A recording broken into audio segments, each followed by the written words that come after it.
Bom dia, sejam todos muito bem-vindos a mais um devocional. Hoje, dia 6 de setembro, devem ser 6h10. Hoje nós vamos entrar na leitura do segundo livro de Moisés, que se chama Êxodo. Estou muito ansiosa para um novo livro. Nós encerramos a leitura de Gênesis e foi incrível.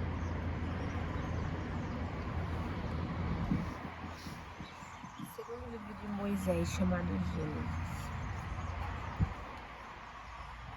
Os descendentes de Jacó no Egito.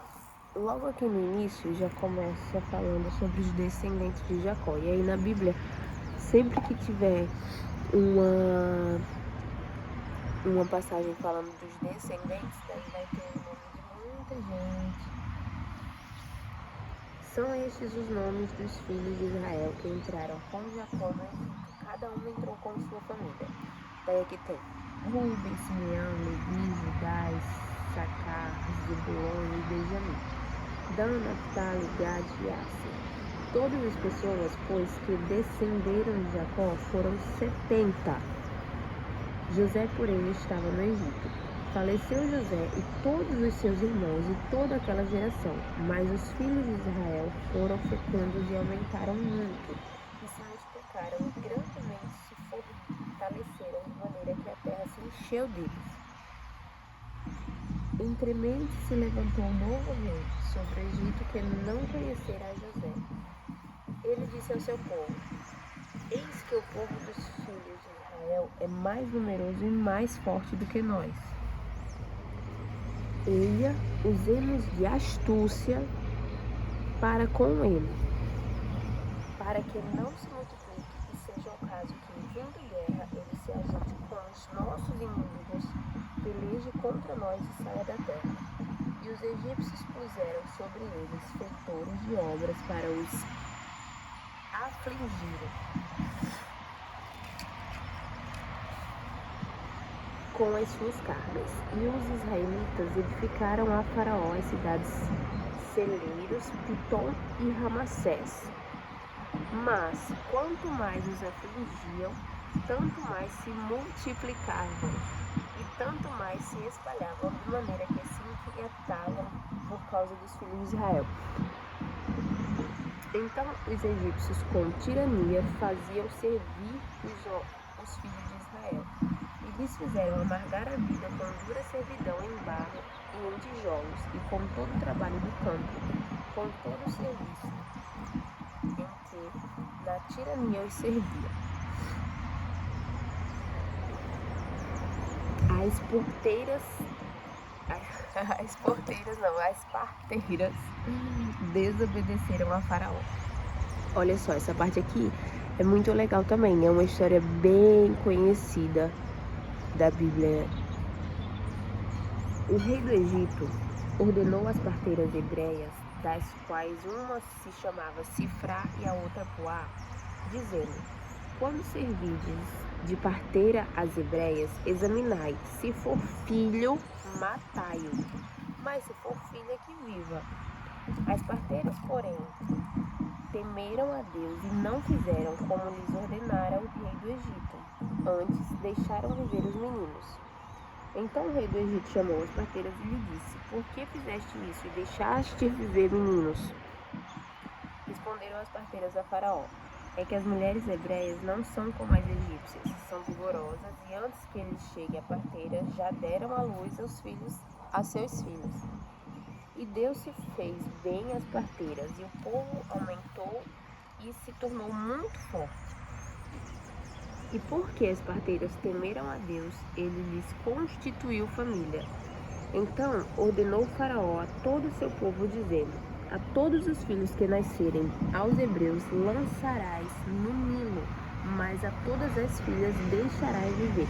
Vocês sabem por que o rei do Egito teve essa atitude? Ele pediu para que matasse todos os meninos? Porque existia uma profecia de que viria um menino que seria o Salvador, que reinaria ali sobre a terra. Então o faraó sabia que esse menino iria nascer ainda. Então o que ele pensou? Vou matar todas as crianças, meninos que nascerem, porque aí não tem ninguém com mais poder que eu. Nascimento e educação de Moisés. Foi-se um homem da casa de Levi e casou com uma descendente de Levi. E a mulher concebeu e deu à luz a um filho, e vendo que era formoso, escondeu-o por 3 meses. Não podendo, porém, escondê-lo por mais tempo, tomou um cesto de junco, calafetou com betume e piche, e pondo nele o menino, largou no carriçal à beira do rio. A irmã do menino ficou de longe para observar o que lhe haveria de suceder. Desceu a filha de Faraó para se banhar no rio, e as suas donzelas passeavam pela beira do rio. Vendo ela o cesto no carriçal, enviou a sua criada e o tomou. Abrindo, viu a criança, e eis que o menino chorava. Teve compaixão dele e disse: Este é menino dos hebreus. Então disse sua irmã, a filha de Faraó: Queres que eu vá chamar uma das hebreias, que sirva de ama de mim e te crie a criança? Olha só como que ela foi inteligente. Respondeu-lhe a filha de Faraó: Vai. Saiu, pois, a moça e chamou a mãe do menino. Então, a menina ela foi muito estratégica. Ela deixou o menino lá no rio e ficou olhando, né, para ver o que ia acontecer. Quando ela viu que a filha do Faraó viu o menino e se achou em graça do menino, gostou do menino, ela falou: Quer que eu chame alguém para dar leite para ele? Porque era um bebê, né? E na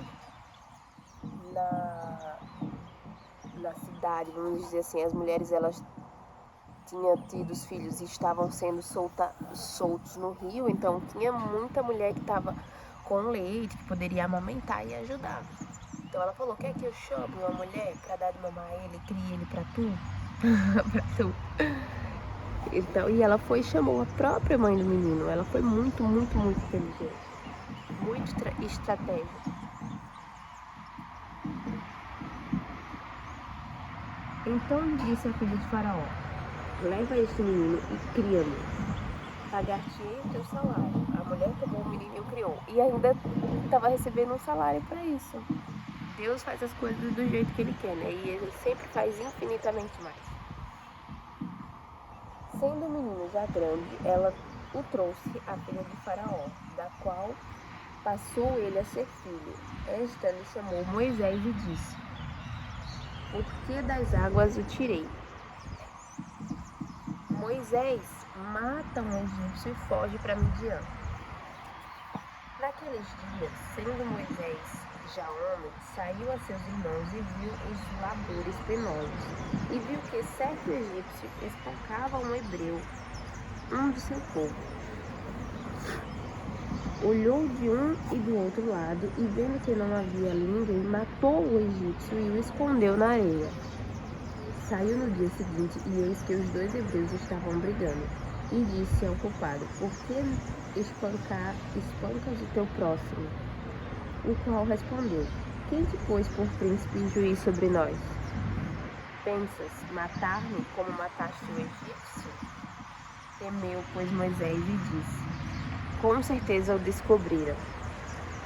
Informado desse caso, procurou Faraó matar a Moisés. Porém, Moisés fugiu da presença de Faraó e se deteve na terra de Midian e assentou-se junto a um poço. O sacerdote de Midian tinha 7 filhas, as quais vieram a tirar água e encher os bebedouros para dar de beber ao rebanho de seu pai. Então viram os pastores e as enxotaram dali. Moisés, porém, se levantou e as defendeu e deu de beber ao rebanho. Tendo elas voltado a Reuel, seu pai, este lhes perguntou: Por que viestes hoje mais cedo? Responderam elas: Um egípcio nos livrou das mãos dos pastores e ainda nos tirou água e deu de beber ao rebanho. E onde está ele? Disse as filhas: Por que deixaste lá o homem? Chamai-o para que coma pão. Moisés consentiu em morar com aquele homem e lhe deu a Moisés sua filha Zípora, a qual deu à luz a um filho, a quem ele chamou Gerson, porque disse: sou peregrino em terra estranha. A morte do rei do Egito. Decorridos muitos dias, morreu o rei do Egito. Os filhos de Israel gemiam sobre a servidão, por causa dela clamaram e o seu clamor subiu a Deus. Eu acho muito interessante quando na Bíblia tem uma parte que fala que Deus ouviu o clamor daquele povo, que o clamor daquele povo subiu aos céus, que o clamor daquele povo chegou aos ouvidos de Deus. Então, é aquilo que se fala, né? A gente tem que pedir certo, a gente tem que clamar a Deus. Você sabe o que é clamar? Não existe a possibilidade de nós clamarmos e Deus não ouvir o nosso clamor. O nosso clamor sempre vai chegar a Deus. Então, se você quer muito alguma coisa, clama para Deus, pede clamando ao Senhor. Você sabe que clamar é falar em voz alta, é gritar se você quiser, é chorar, é conversar com Deus, é quebrantar o seu coração diante dele. E com certeza isso vai chegar ao céu. Ouvindo Deus o seu gemido, lembrou-se da sua aliança com Abraão, com Isaque e com Jacó. E viu Deus os filhos de Israel e atentou para a sua condição. Deus fala com Moisés do meio da sarça ardente. Essa também é uma parte muito incrível. Apacentava Moisés o rebanho de Jetro, seu sogro, sacerdote de Midian, e, levando o rebanho para o lado ocidental do deserto, chegou ao monte de Deus, a Horebe. Apareceu-lhe o anjo do Senhor numa chama de fogo no meio de uma sarça. Moisés olhou e eis que a sarça ardia no fogo e a sarça não se consumia.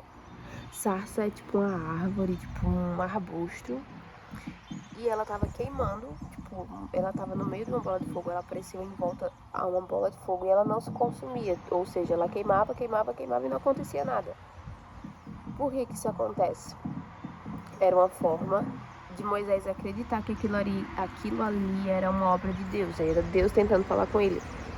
Eu já falei várias vezes aqui que Deus ele usa formas com que a gente vai entender para se comunicar com a gente, né? De acordo com a nossa inteligência, de acordo com as coisas que a gente acredita, com a nossa fé. Então, nesse caso, Deus precisou pegar uma sarça, colocar queimando no fogo, sem se consumir, para que Moisés olhasse e entendesse que era ele que estava tentando se comunicar com ele.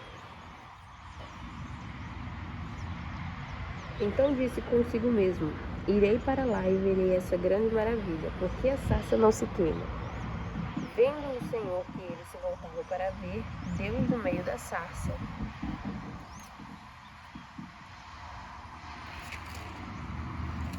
o chamou e disse: Moisés, Moisés. Ele respondeu: eis-me aqui.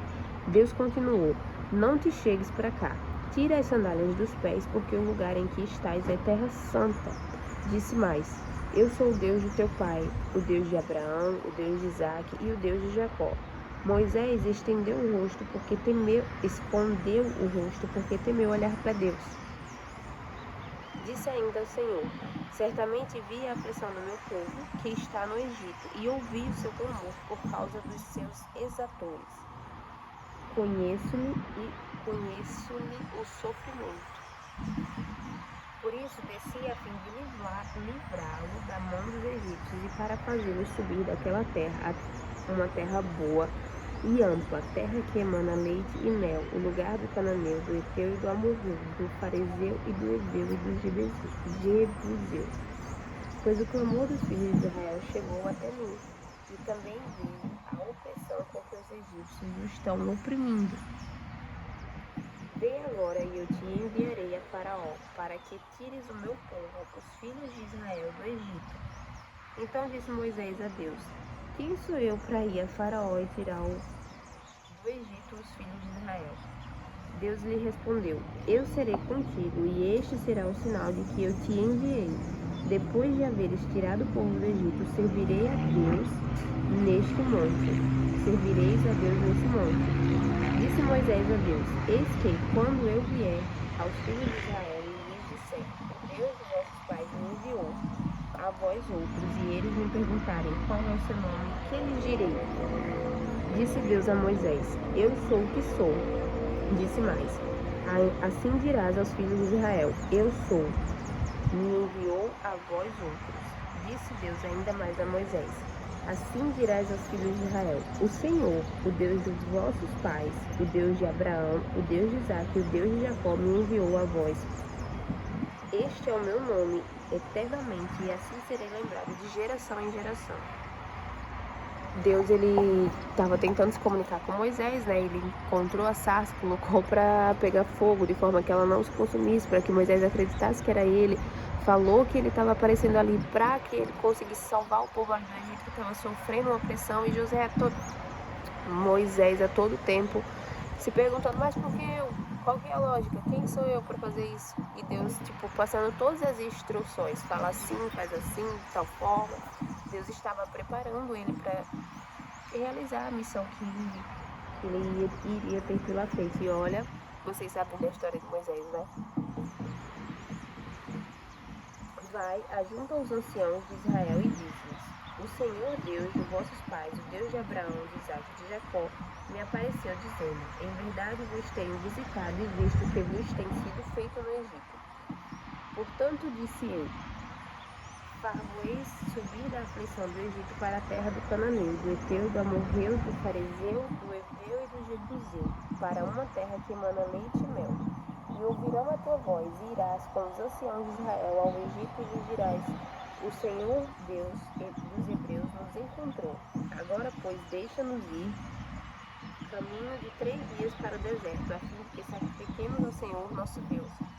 E ainda ele mandou que ele fosse aos anciãos, vai nos anciãos e fala isso. Deus sabia que quem iria acreditar e dar força para Moisés seria os anciãos. Deus ia amolecer ali o coração dos anciãos e eles iriam acreditar em Moisés.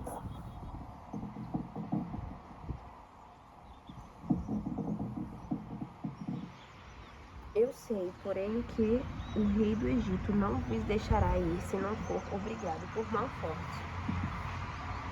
Portanto, estenderei a mão e ferirei o Egito com todos os meus prodígios que eu farei no meio dele. Depois vos deixará ir. Eu darei mercê a este povo aos olhos dos egípcios, e quando sair, não será de mãos vazias. Cada mulher pedirá à sua vizinha e à sua hospeda joias de prata e joias de ouro e vestimentas, as quais porei sobre vossos filhos e sobre vossas filhas, e despojarei os egípcios.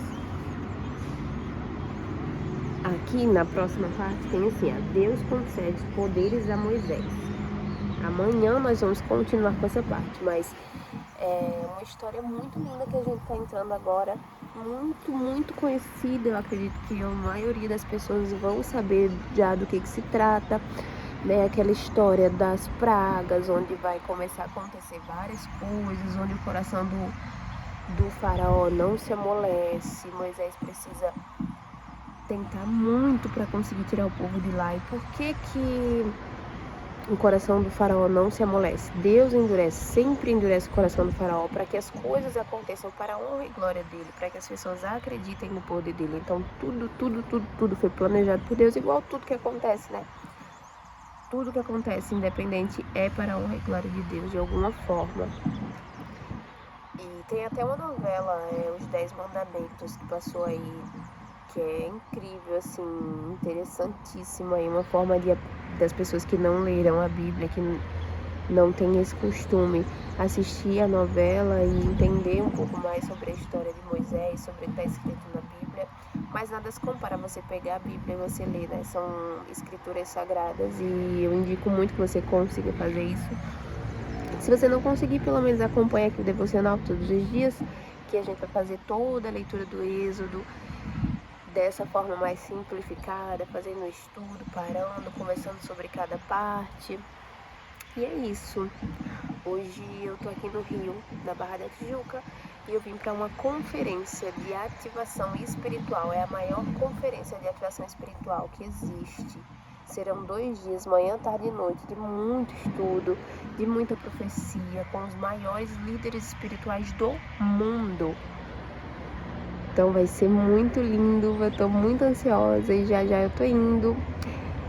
E é isso, eu sou muito, muito, muito feliz fazendo isso. Graças e bênçãos se renovam a cada manhã. Muito, muito obrigada.